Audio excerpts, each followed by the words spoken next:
Welcome to Go Mustang Sports, our weekly recaps looking at men's soccer. And I'm joined by freshman Adam Isennock, obviously in his first year with the program, first and foremost. Thanks for joining us. No problem. Going into the last week of the season, first and foremost, we should point out that while the last week of the season is going to be tough to the rest of the team, you've been sitting on the bench, unfortunately. You had a little bit of bad luck to start your college career. Very bad luck. It's been a struggle, but I'm enjoying being around the team and everything about it, so I can't complain. I mean, I broke my foot the first probably 3 minutes I was in my first game, but despite that, I've had a great time at Stevenson so far.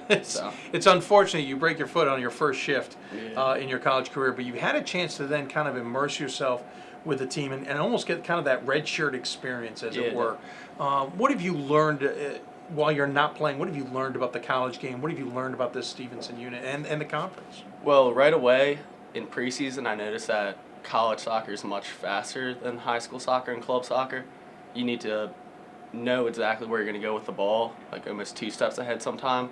So I had a little bit of trouble with that in preseason. So I just tried to work as hard as I could during the training sessions and everything. And just through being hurt, I've noticed that in the league games, everyone needs to be on the same page and everyone needs to be playing 100% the whole time, because everyone in the conference is pretty even. Yeah. And if you let up for 1 minute, it could be a goal. So I think our whole team is on the same page, and that's one of the purpose of training sessions, to make sure everyone is. So well, and you get almost a coach's point of view this season, because you're on the sideline watching the games, cheering your team on, but you get to see what the coaching's doing. Has that helped you get ready for even next year and beyond? Yeah, I definitely think it has. I mean, I'm a strong believer in the more you watch of soccer, the more you notice things, and every game you kind of notice what certain teams do. And just from watching, I've noticed like our formation and stuff like that, like where if I was on the field, I'll look at a certain player that say I want to play that position, like that's my goal to play in the future, and I'll just study that player and the way they play and notice how I can do things similar to them, and then other things that I think they should do more of that I would like to try to do when I get in that situation. Of course, we'll hopefully see you back on the pitch next year and taking advantage of those scenarios. Let's talk about the week ahead, though. Yep. 2 very important games here. Unfortunately, you're coming off your first loss at home this season, but you're looking at 2 games you guys have to win. To give you an idea of this team to make the MAC Commonwealth tournament, they have to win both games, and they need help from other teams on top of that. What's the mentality with the team? Everybody knows this scenario. What's going on, inside the locker room, as it were? Well, after we played Albright on Saturday, the mood was definitely down. But when we were all together that night, I think our whole team kind of felt like we can still do this. This is still possible. We go out there, we fight as hard as we can. We win the 2 games, and when you do that, I mean, often luck comes towards you. With my high school team, I was in that situation my junior year when I was there, and we needed to win 2 games, and we needed a ton of luck to get in the playoffs, and we won our 2 games, and then luck went our way, and we got in the playoffs, and it was awesome. The team here might want to have you stay on the sideline then. In that case, you got the game against Hood and a game against Alvernia, 2 very different teams. How's the team preparing? How do you think you guys are going to, what are you guys doing mentally to get ready for those games?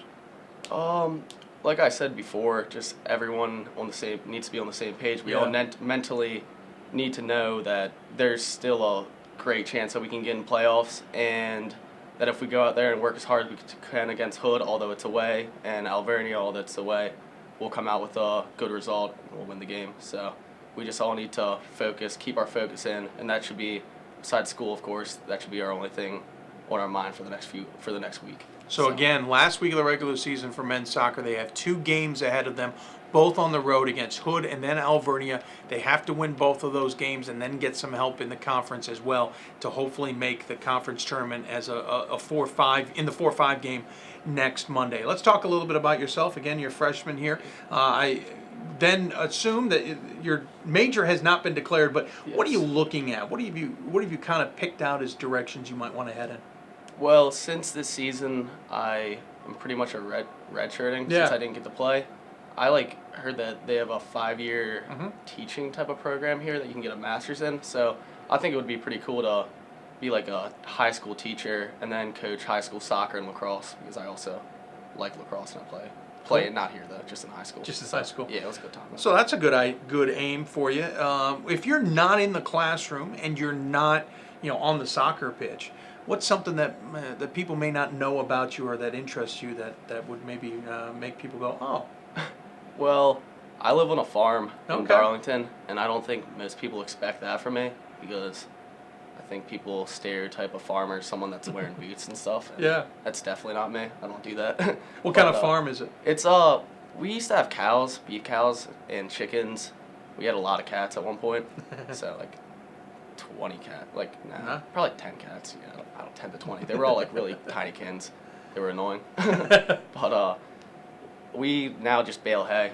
Okay. So during like Memorial Day and Labor Day weekend, we just bale hay all day, and I mean it's exhausting work, but it's definitely rewarding in the end. And then we sell it to we have 5 customers probably, and we'll just load it into my dad's truck and deliver it. And I mean it's definitely a good time. Like it's a good learning experience because when you go out and you do other jobs, like I was a summer camp counselor this past summer.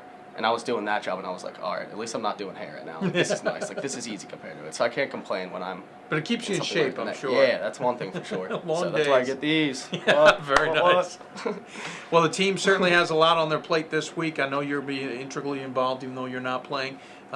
Good luck to the team the rest of this week. We'll Thank certainly you. be keeping an eye. Again, keep track of the team at GoMustangSports.com. Again, 2 wins, and with some help, they are in to the Commonwealth Tournament. We'll look forward to seeing you. Yep. On the field next year as well. Oh, yeah, of course. Adam Can't Isennock wait. for men's soccer. I'm Dave McHugh for Go Mustang Sports. Thank you.